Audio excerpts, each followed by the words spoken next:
St. Augustine, Florida, the nation's oldest city, draped itself in the vibrant hues of autumn, yet on Halloween, a palpable chill descended, a spectral memory of its turbulent past. Its Spanish colonial architecture, cobblestone streets, and the ancient coquina walls of Castillo de San Marcos whispered tales of conquistadors, pirate raids, and desperate last stands. For Captain Benjamin Ben Carter, a retired naval historian and an unwavering skeptic of all things supernatural, this Halloween was more than a mere historical curiosity. It was a professional obligation. It gained exclusive overnight access to the Castillo de San Marcos, specifically its infamous dungeon cells and the gun deck, convinced that the pervasive reports of phantom soldiers, disembodied cries, and inexplicable cold spots were merely psychological projections, amplified by the fort's oppressive history and its imposing architecture, rather than genuine paranormal manifestations. His objective: to uncover the structural anomalies or environmental factors that contributed to these hauntings, thereby definitively debunking the supernatural claims. Ben, whose weathered face and gruff exterior belied a sharp intellect and a profound respect for historical fact, dismissed the countless anecdotes of ghostly Spanish soldiers and phantom cannon fire as charming but ultimately unfounded superstitions. He believed every eerie sensation had a rational explanation: drafts, the groaning of ancient timbers, or the sheer power of expectation amplified by the fort's grim history. His team consisted of two equally pragmatic but increasingly uneasy graduate students, Leo and Clara, who shared his academic rigor but less of his stoicism in the face of the fort's chilling reputation. They arrived at Castillo de San Marcos on the evening of October 31st. The humid Florida air carrying the briny scent of the nearby ocean, damp coquina stone and a faint metallic tang like old gunpowder and forgotten blood. The fort's colossal dark stone walls, with its imposing ramparts and sentry towers, seemed to glower under the bruised purple and ominous orange twilight sky. A scattering of carved pumpkins, their glowing orange faces twisted into menacing grimaces, adorned the fort's main entrance and some internal archways, a festive gesture by the National Park Service. But their light seemed to pulsate with an unnerving, almost sentient intensity in the deepening gloom. Their designated study area was the notorious dungeon cells and the adjacent gun deck, subterranean chambers notoriously used for imprisonment and defense, respectively. These areas were the epicenter of the fort's most extreme claims, famous for sudden temperature drops, disembodied whispers, and the inexplicable feeling of being pushed or restrained. Ben meticulously set up his specialized equipment: thermal cameras, highly sensitive microphones, seismic sensors, and electromagnetic field (EMF) detectors, hoping to capture any subtle environmental anomalies. A single battery-operated jack-o'-lantern, its orange LED flickering steadily, sat on a nearby rusty cannon barrel, a practical light source among the sophisticated gadgets, and a defiant symbol against the fort's grim history. Hours passed. The initial data was frustratingly inconclusive. Microphones picked up nothing but the distant lapping of waves and the creaking of the fort. Thermal cameras registered no unusual heat signatures, and seismic sensors remained silent. Ben, his voice calm and analytical, began his video log, a hint of professional satisfaction in his tone. "As expected," he stated, adjusting his glasses, "the dungeon cells and gun deck, despite their notorious reputations, present no evidence of genuine supernatural activity.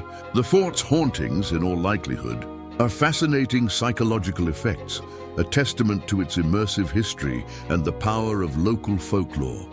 But as the clock's ancient bells echoed midnight, marking the shift to All Hallows Day, a profound and undeniable shift occurred.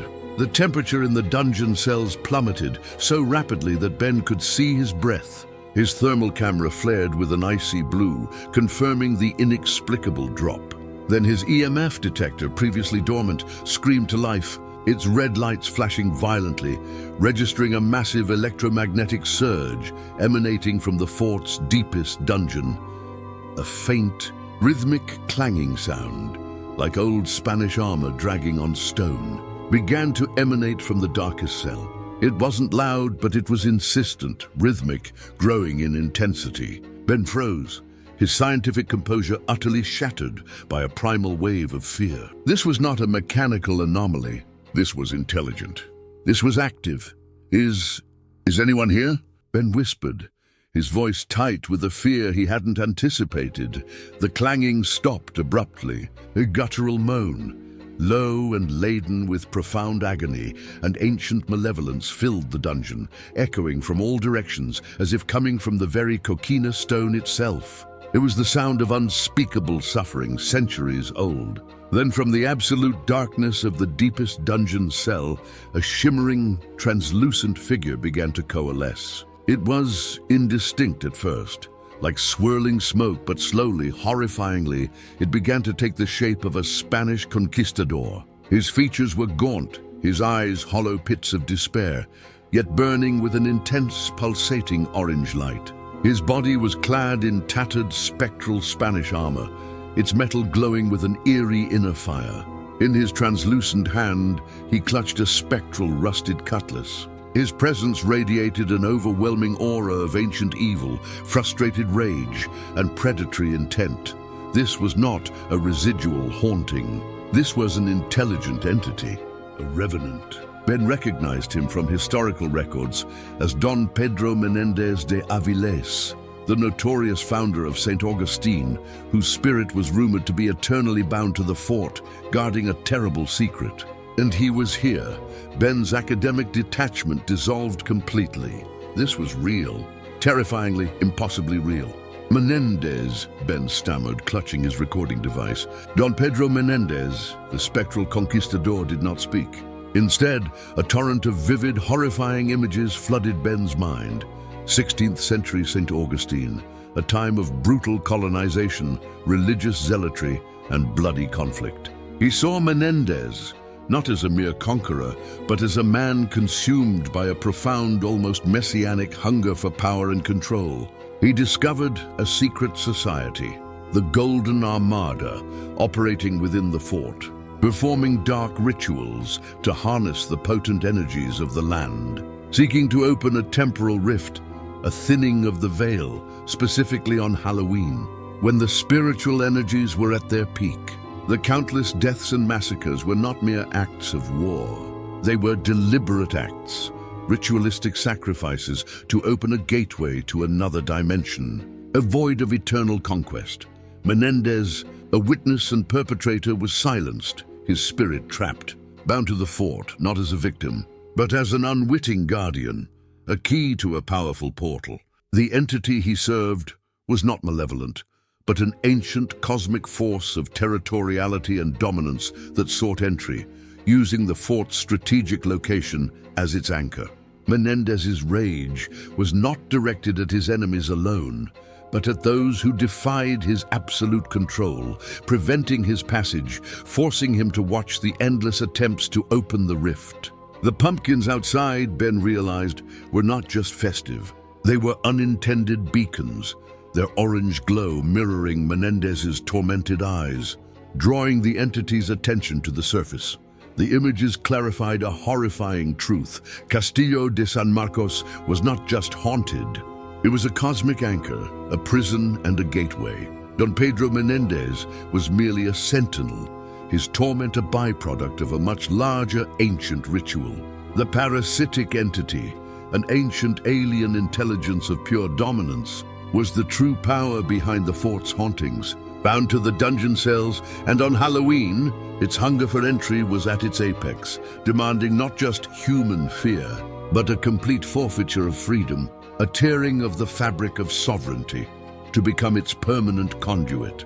And Ben's strategic analytical mind, which had intruded so deeply into its domain, made him the perfect vessel for its eternal conquest. The dungeon cells grew colder, thicker, with unseen presences. Ben felt phantom hands, bony and icy, pulling at his clothes, tearing at his skin. Leo and Clara huddled together, whimpering. The EMF detector screamed, its red lights a blinding, ceaseless red. The whispers, a cacophony of ancient cosmic chants and guttural demands for passage, filled his mind. Conquer, conquer, claim all, release us. Eternal dominion. The spectral Menendez glided closer, his hollow orange eyes fixed on Ben. His translucent hand, clutching the spectral cutlass, reached out, not for his throat, but for his mind, seeking to transfer the unending burden of his frustrated rage and the entity's cosmic grasp. Join my Armada, his silent voice echoed in Ben's thoughts. Witness the true conquest. Unleash the dominion. Ben, caught between terror and a sudden, profound understanding, fought against the mental intrusion. He recalled an obscure passage from an old Florida indigenous folklore book, dismissed as a meaningless fragment, a symbol of the dolphin's compass, an ancient Timucua glyph that, if invoked with genuine courage and a pure intention to protect the sanctity of the seas, could temporarily disrupt the cosmic entity's hold on its anchor, forcing it to retreat to its dimension. The glyph, a stylized dolphin surrounded by protective ocean waves, was believed to be effective only on Samhain, when the veil was thinnest, and if dedicated to an act of genuine respect for the natural order and defiance against overwhelming cosmic evil. With a desperate surge of adrenaline, Ben broke free from the mental hold. "No!" he gasped, forcing the word out, his voice echoing through the dungeon. "I will not join your conquest. I will not unleash your dominion." He began frantically drawing the dolphin's compass glyph on the dusty coquina stone floor with his finger, recalling every detail from the folklore book. Leo, despite his terror, saw his desperate effort and, remembering a similar diagram from an old naval navigation chart, instinctively helped him complete the intricate pattern. Clara, though still trembling, focused the portable spotlight on the glyph, amplifying its presence. The phantom hands still tugged, but less with malevolence, more with a desperate, pleading urgency for completion of the ritual. As the glyph was completed, it pulsed with a faint, shimmering golden light, starkly contrasting with the dominant orange. The spectral Menendez roared, a sound of ancient fury, his form flickering violently. The orange glow in his eyes wavered, replaced by a momentary flash of frustration, then pure, unadulterated hatred. Menendez lunged, but as he crossed the boundary of the glowing glyph, his form distorted, shimmering violently, as if struggling against an invisible barrier. The ancient cosmic chants and whispers ceased abruptly. The surrounding shadowy figures, the remnants of the Golden Armada's influence, recoiled, their orange glows dimming to nothing. Ben, seizing the moment, remembered another detail from the folklore. The entity's ultimate weakness was exposure to raw, untamed ocean air and the sounds of pure, human freedom, sounds that mirrored the balance of the natural world, not the cosmic discord it preferred. He looked at his small LED-lit pumpkin, still flickering on the cannon barrel. It was a simple, harmless object, but now it felt like a conduit for a different kind of power. With a desperate prayer for freedom and the sanctity of the seas, Ben grabbed the pumpkin. "This is not your fortress, entity," he screamed, his voice ringing with defiance. "This is the heart of freedom, the sound of the free." He hurled the glowing pumpkin towards Menendez. The pumpkin struck the spectral form, not with force, but with a sudden, blinding burst of pure golden light, accompanied by the ethereal, soaring sound of a triumphant sea shanty. Menendez convulsed violently, letting out a final, ear-splitting shriek that tore through the Castillo, a sound of ancient pain and absolute defeat. His terrifying form dissolved into shimmering golden particles that drifted upwards through the ancient coquina ceiling, ascending into an unseen, ethereal light, finally banished from the physical realm. The dungeon cells returned to their chilling stillness, but the oppressive malevolence was gone. The EMF detector fell silent, the temperature normalized, the pervasive scent of decay vanished, replaced by a faint, clean smell of sea salt and crisp ocean air. Emerging from Castillo de San Marcos at dawn, Ben Carter was a changed man. His naval logic was utterly shattered, replaced by a profound conviction in the existence of something far older and more terrifying than mere strategic fortifications. His historical quest had led him to a spiritual confrontation and, unexpectedly, to a victory over an ancient cosmic malevolence. He never again sought to simply record. He sought to understand, to respect, and to protect. His video log, initially a quest for scientific debunking, became a testament to a genuine encounter with the supernatural, watched by thousands. He never returned to purely debunking haunted locations. Instead, working with Leo and Clara and with the support of the National Park Service, he used his platform to advocate for the respectful preservation of such sites, recognizing their potent, living history. He published The Dolphin's Compass, Don Pedro Menéndez and the Silent Armada, detailing not just the historical context of the Castillo, but his terrifying encounter, the true nature of the entity, and the ritual that bound it. From that Halloween forward, the grim legends of Castillo de San Marcos began to shift. Fewer aggressive hauntings were reported. Visitors spoke of a palpable sense of peace in the dungeon cells, a subtle presence, but no longer one of malevolence. The entity was banished.